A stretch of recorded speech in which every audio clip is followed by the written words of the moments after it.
Yahoo minasan, welcome back again with Mr. K di sini. Woohoo, kejutan demi kejutan yang diberikan Oda Sensei akhir-akhir ini tiada hentinya membuat bahagia bukan?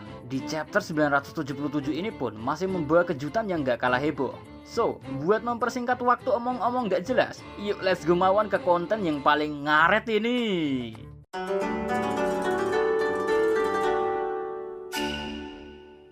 Chapter 977, Pesta Selesai. Cover judul masih melanjutkan story BG Chiffon yang mencari Lola. Cuma kali ini di cover story ya menampilkan momen yang menggembirakan, di mana Chiffon dan Lola telah bertemu kembali. Momen yang begitu mengharukan tentunya karena mereka berdua telah berpisah, kini dipertemukan kembali dalam keadaan terbebas dari cengkraman ibunya. Bonusnya juga Lola telah menemukan cintanya, yaitu anak buah BG sendiri. So kayaknya nih ya Lola bakal gabung jadi BG Pirates. Awal chapter ini dimulai dengan menampilkan kebahagiaan semua SCP Crew yang riang gembira menyambut bergabungnya Jinbe dengan bajak laut Edan ini. Semua orang pokoknya senang lah. Luffy, Chopper, Carrot, dan Nami saja sampai-sampai memeluk Jinbe dengan senyuman lebar. Kedatangan Jinbe menepati janjinya di Wano ini membuat moral semua anggota SCP Crew untuk bertempur makin naik. Pasalnya mereka sekarang punya anggota yang sangat kuat, mantan dari si Chibukai loh. Sekarang 9 orang gila udah join bersama Luffy. Tinggal nyari satu orang lagi jika ingin genap sesuai apa yang Luffy ucapkan di awal petualangannya sebelum bertemu semua nakama Edan ini. Atau mau nambah orang lain juga no problem sih. Karena melihat foreshadow yang tampil di One Piece selama Mimin ngikutin serial Legend ini ya, ada sebuah foreshadow kuat kalau di East Blue dapat 4 anggota, Grand Line dapat 4 anggota, maka New World harusnya silahkan ditafsirkan sendiri. Next, kembali ke penyambutan Jinbe. Akhirnya di sini kita juga diberitahu alasan kenapa Jinbe agak telat datang ke Wano. Itu karena dia fokus mengobati para fishman bajak laut matahari yang terluka dari pertempuran Whole Cake Island. Dan telat gara-gara adanya acara perpisahan besar untuk Jinbe oleh para teman-temannya yang tergabung dengan bajak laut matahari. Ya, yang penting mas sekarang bos Jinbe udah nepatin janjinya. Siap untuk mengambil alih tugas jurumudi di kapal Sanigo yang selama ini kita taunya hanya Franky yang mengisi posisi ini. Franky pun dengan senang hati menerima Jinbe ambil bagian di kapal impian yang kini bisa mengeluarkan semua potensinya secara total. Sebagai catatan saja ya, dalam versi Fish Official tertulis Ship of Dreams. Entah kenapa melihat kata dreams di sini mengingatkan pada sebuah video teori yang pernah Mimin bilang 7 bulan yang lalu kalau arti D adalah dream. Ditambah dengan ucapan misterius Luffy yang di masa lalu yang ditebak oleh salah satu fans One Piece kalau mimpi Luffy yang sebenarnya yang ditutup-tutupi di chapter 585. Menurut teori beliau, Luffy ingin mewujudkan semua mimpi teman-temannya. Kurang menarik?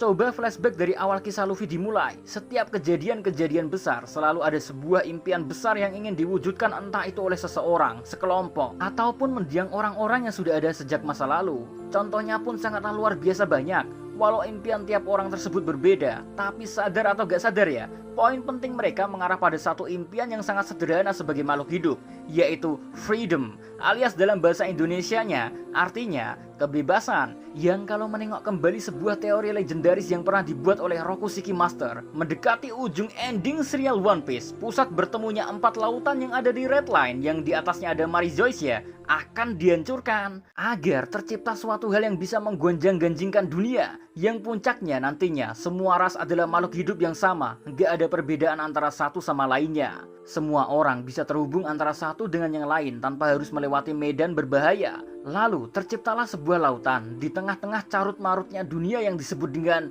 All Blue. And finally, wait, kayaknya Mimin ngelanggar aturan nih. Kebanyakan ngasih spekulasi gak jelas.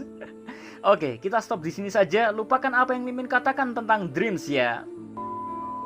Kita lanjut lagi bahas Jinbe yang udah ready bertempur dengan para nakama. Dan harusnya sekarang momen paling tepatnya ngerayain bergabungnya Jinbe dengan bersulang minuman sesuai usul Franky yang kemudian di ACC Luffy. Cuma masalahnya gak ada minuman keras di sini. Jadi rasanya kurang greget aja gitu kalau ada nakama baru tapi gak dirayain dengan minum-minum. Untungnya nih ya, Zoro tiba-tiba mencium aroma minuman keras yang dia curiga ada di dekat sini. Padahal tak ada minuman keras sama sekali guys. Terus dari mana nih aroma minuman keras berasal? Jawabannya ada di depan Thousand Sunny. Saat ini belum terlihat minumannya, tapi sebentar lagi bakalan kelihatan kok.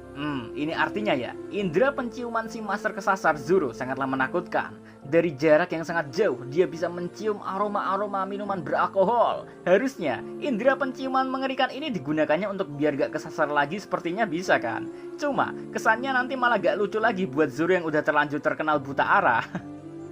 Oda Sensei memang pintar juga dalam membuat setiap karakter punya ciri khas humornya sendiri-sendiri. Next, kita pindah ke kapal Law yang di sini Kinemon memanggil Luffy untuk memastikan rencana ketika sampai di Onigashima Luffy masih ingat atau enggak rencananya. Cuma di sini Law memotong ucapan Kinemon untuk tak perlu mempedulikan rencana-rencana yang disiapkan untuk Luffy and the gang. Law berucap seperti ini karena dia belajar dari pengalaman yang terjadi di Panggal Z dan Dressrosa. So, karena Kinemon udah ngedenger nasihat Law, maka kini bahas rencana untuk nyerang Onigashima pun dimulai. Tak lupa, di sini Sicilian juga datang dalam rapat bahas ini. Dia yang akan bertugas memimpin semua suku Ming yang ikut dalam pertempuran gila ini. Lalu ada bos Hyogoro yang walau udah tua bau tanah, dia siap memimpin semua samurai negeri Wano bertempur juga. Jadi sepertinya semua sudah mengambil perannya masing-masing guys. Sedangkan 9 Akazaya akan fokus dalam pertarungan balas dendam mendiang Kozuki Oden. Sekarang kita mulai dengarkan poin penting dalam pengaturan rencana hebat yang akan digunakan ketika aliansi Kozuki ini tiba di Onigashima itu seperti apa. Pulau Onigashima itu wilayahnya hampir di sekelilingnya dipenuhi oleh gunung-gunung. Kastil tempat Kaido dan Orochi berada ada di dalam tengkorak raksasa. Nah, untuk bisa masuk ke kandang Kaido hanya bisa lewat gerbang depan. Cuman lewat informasi dari Blueprint Onigashima, semua orang yang ikut rapat ini jadi paham kalau ada sebuah gerbang yang tersembunyi di belakang tengkorak raksasa Onigashima yang bisa dijadikan pintu masuk juga. Nah, karena pintu masuk lewat belakang udah diketahui, kini rencana aliansi Kozuki yang diungkapkan oleh Kinemon akan membagi dua semua pasukan yang ada, lalu dengan melewati jalur gunung dari samping hingga sampai ke belakang tengkorak raksasa, lalu tinggal masuk ke pintu belakang. Dan Cilukba, Kaido bisa dihabisi dari belakang. Tapi menariknya ya, saat Kinemon bilang rencana ini pada semua orang, Denjiro malah nyeletuk. Oh, aku mengerti. Jadi itu adalah rencana yang kau bocorkan pada Kanjuro agar bisa menipunya. Sekarang, tolong beritahu aku rencana yang asli. Spontan dengan muka kaget bukan mainnya, Kinemon mati gaya gak bisa bilang apa-apa. Raizo yang ada di samping Kinemon mulai bersikap agak-agak pada Kinemon karena gak berani ngebongkar apa yang sebenarnya terjadi. Nah, karena Kinemon mati gaya gak bisa menjawab pertanyaan Denjiro, Law pun tiba-tiba saja angkat bicara. Mengingat rencana seperti itu udah bocor, rencana akan tetap berjalan seperti itu. Cuma ada sedikit perbedaan, mengingat ada dua orang idiot yang mustahil untuk diatur. Mau sebrilian apapun rencananya, jika ada dua idiot ini, maka tetap aja percuma. Karena dua idiot ini hanya bisa berpikir langsung gabres-gabresan dari depan. Jadi langkah terbaiknya, pasukan samurai dan Meigs tetap akan dipisah jadi dua melewati gunung-gunung hingga bisa masuk ke pintu belakang menuju kastil Onigashima. Sedangkan dua idiot biarkan saja sesukanya menggila dari depan. Lalu, para Akazaya mendapatkan panggung spesial, yaitu mereka akan lewat jalur lautan menggunakan kapal selam menyelami lautan Onigashima dari samping hingga sampai ke sisi belakang Onigashima. Lalu Law dengan kekuatan buah iblis OP Nomi miliknya, akhirnya bisa mengirim para Akazaya masuk ke kastil Onigashima dengan sangat easy peasy. Nasihat Law pun diterima dengan bijak oleh Kinemon. Cuman Kinemon menambahkan dia harus tetap berada di sisi pasukan aliansi sebagai moral boosting mereka. Denjiro nyeletuk kalau Kinemon seperti itu, maka Denjiro harus melakukan hal sama. Jadi ya di sini rencana pastinya seperti ini. Pasukan aliansi terbagi jadi dua untuk melewati gunung dari dua sisi. Sisi pertama dipimpin oleh Kinemon, sisi kedua dipimpin oleh Denjiro. Sedangkan 7 Akazaya selain Kinemon dan Denjiro ikut dengan Law menggunakan kapal selamnya agar bisa sampai ke pintu belakang Onigashima lewat jalur laut. Lalu dua idiot tetap dibiarkan mau bejimane suka-suka mereka. Apalagi ditambah perhatian Kaido dan Orochi hanya akan terfokus pada 9 Akazaya, Monkey D. Luffy, Eustace Kid, dan Trafalgar di Waterloo. So, ini adalah perfect plan, kata Kinemon nyeletuk dari rencana ini. Padahal Raizo tahu kalau rencana ini tercipta gara-gara improvisasi Law. Seru-seru. Sukses dengan pengaturan rencana, kini ada masalah lain lagi, yaitu kapal Sanigo hilang dari pandangan para Akazaya dan ada ledakan besar di depan. Denjiro pun tiba-tiba teringat kalau dia lupa memperingatkan SHP Crew tentang bahaya di depan yang menanti sebelum Onigashima itu adalah gerbang Tori, yang dimana tempat kecil tersebut sebagai tempat penjagaan ketika ada kapal-kapal yang datang. Kalau orang-orang dari gerbang Tori melaporkan tentang serangan ini kepada orang-orang di Onigashima, maka bisa kacau balau perfect plan ini.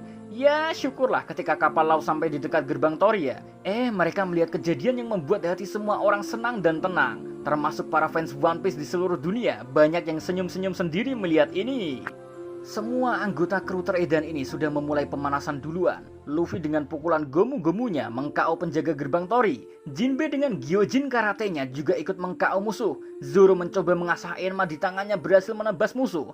Brook dengan kemampuan skill pedangnya membuat nge-freeze musuh. Nico Robin dengan Hana-Hana no Mi miliknya yang sudah upgrade tentunya ya, bisa kaki raksasa, berhasil ngedak-ngedak musuh. Sanji dengan gayanya yang santuy sambil udut menendang musuh dengan perfecto. Frankie dengan pukulan saiboknya membuat musuh terlempar. Sekarang pertanyaannya, kok gak ada Nami, Usopp dan Chopper di sini? Tenang dan slow. Mereka dapat jatah paling epic di sini, yaitu jadi penonton dengan duduk diam mengawasi teman-temannya berjuang. Lalu ketika semuanya selesai, tinggal memberi semangat dan tepuk tangan. Oh iya, tak lupa juga Mimin ingatkan, mereka bersikap seperti ini untuk mempertahankan kesan trio penakut harus tetap ada di serial ini. So, kini gerbang Tori berhasil ditaklukkan. Sebuah gerbang yang kata Denjiro adalah tantangan pertama berhasil disapu bersih oleh Luffy and the gang. Menariknya di sini ya, karena gerbang Tori udah selesai ditaklukkan, si Marimo di sini tiba-tiba saja entah dari mana membawa minuman keras. Kini udah ada minuman yang beralkohol ya. Waktunya berpesta menyambut bergabungnya Jinbe sebagai bagian dari kru gila ini. Tapi saat Luffy mau memulai upacara penyambutan dengan bersulang minuman, tiba-tiba saja Luffy berubah pikiran. Dia menghentikan pesta penyambutan Jinbe ini. Dia menundanya, lebih tepatnya karena bagi Luffy sepertinya lebih nikmat dan mantap jika pesta ini dirayakan oleh semua orang yang ikut dalam aliansi Kozuki ini. Luffy akan merayakan pesta terbesar setelah mengalahkan Kaido, Charlotte Linlin, dan Kurozumi Orochi beserta antek-anteknya. Semua nakama pun setuju akan hal ini. Ya, Luffy mengubah rencana pestanya bisa jadi karena mendengar teriakan semangat para Akazaya dan para samurai yang terlihat bahagia ditemani bajak laut hebat menuju the final war for the freedom of samurai in Onigashima. Next, kita beralih ke sisi Eustace yang dengan riang gembira ditemani semua krunya, termasuk Killer juga sudah bersiap menuju Onigashima. Dia dengan kapal Victoria Pangnya tak ingin mau kalah dengan Sanigo yang ditumpangi Luffy and the gang. Mereka, dua idiot ini saling bersaing siapa yang paling cepat sampai di kandang Kaido. Walah, dua idiot emang gemblong kabeh. Next, pindah ke Onigashima, menampilkan Orochi yang sedang senang-senang dengan para geisha. Lalu ada Numbers yang sedang ikut berpesta, masih dengan siluet yang sengaja disembunyikan oleh Oda Sensei. Padahal banyak fans yang penasaran tentang ras apa sih Numbers ini? Apakah lukisan Kanjuro? Apakah ras monster? Atau bisa jadi korban malpraktek buah iblis Smile? Wunau, inilah yang bikin menarik karya seni Oda Sensei. Ada banyak hal yang bisa bikin fans berimajinasi. Oh iya, tak lupa The Flying Six yang merupakan 6 headliner terkuat Wano udah muncul di sini. Dari penampilan kakinya ya, 5 orang laki-laki, 1 orang wanita. Yang bikin menarik adalah salah satu Flying Six mungkin saja penduduk asli negeri Wano yang mengkhianati negerinya sendiri. Atau dia seperti Denjiro ya. Ya entahlah, sementara hanya sandal klasik khas Jepang yang dipakainya lah yang membuat Mimin berpikir kalau dia warga asli Wano Kuni. BTW, Flying Six udah tiba di tempat Kaido kan. Sekarang mereka akan dipertemukan dengan Charlotte Linlin yang sedang memakai kimono. Secantik apa ya Big Mom memakai kimono? Pindah ke posisi Kaido yang sedang mencari anaknya, kok gak datang-datang di pesta ini? Yah, kalian gak salah dengar, dia punya anak, dan anaknya adalah laki-laki. Wah, Katakuri dong men, atau mungkin Zoro? Gimana ya jawabnya? Yang yakin Katakuri mungkin beranggapan dengan clue-clue ciri fisik yang dimiliki oleh Katakuri hingga style berpakaian Kaido di masa kejayaannya. Sedangkan yang yakin Zoro adalah yang masih menaruh harapan dari rumor orang yang katanya dari masa depan. Padahal jika kita berpikir dengan realistis ya, time travel in real life is impossible. Jawaban masuk akalnya hanya satu, yaitu orang tersebut tahu apapun yang akan terjadi di cerita One Piece karena dia pernah bekerja dengan Oda Sensei di masa lalu. Minggu ini kemungkinan akan kubahas lebih dalam tentang prediksi orang yang ngaku-ngaku dari masa depan tersebut. Cuma yang jelas untuk sekarang ya, yang harus kalian percayai, Oda Sensei sulit ditebak. Ratusan kali, bahkan mungkin ribuan kali, beliau telah mengubah alur, desain world building, desain karakter, storyline One Piece agar sulit ditebak oleh para fans, tapi tetap pada satu benang merah yang sama agar bisa sesuai dengan ending yang ada di pikiran beliau sejak dimulainya One Piece di tanggal 22 Juli 1997. So, kembali ke anaknya Kaido itu siapa sih, Min? Banyak yang bertanya seperti itu. Ya bisa dengan mudah kujawab pakai imajinasi liar sih. Tapi buat apa? Mimin bukan orang seperti itu. Aku hanyalah fans One Piece biasa yang menikmati One Piece secara biasa sama seperti kalian. Cuma kalau boleh melihat petunjuk yang ada ya, di SBS volume 87 One Piece. Atau kalau gak tahu SBS, ambil komik volume 87 koleksi One Piece-mu ya. Arahkan ke halaman 100, perhatikan pertanyaan pertama. Kalau perlu pause video ini. Di situ dengan jelas menjawab Katakuri adalah anak kembar 3 yang terdiri dari Daifuku, Oven, dan Katakuri sendiri. Sekarang bandingkan dengan translate Viz Media yang tertulis Where is my son? Tertulis my son, bukan my children, bukan juga my kid, tapi my son, yang artinya putraku, yang mengarah pada satu orang saja. Jadi silakan tafsirkan sendiri, Katakuri anak Kaido atau bukan. Terus lanjut lagi, apakah Zoro anak Kaido? Jawaban ini akan kujawab belak-belakan by data. Akan kujawab semua prediksi masa depan orang yang mengaku dari masa depan yang pernah berkata Zoro anak Kaido lah, Zoro akan membunuh Kaido lah. Bahkan dalam salah satu prediksinya, Chopper akan mati, Sanji akan mati.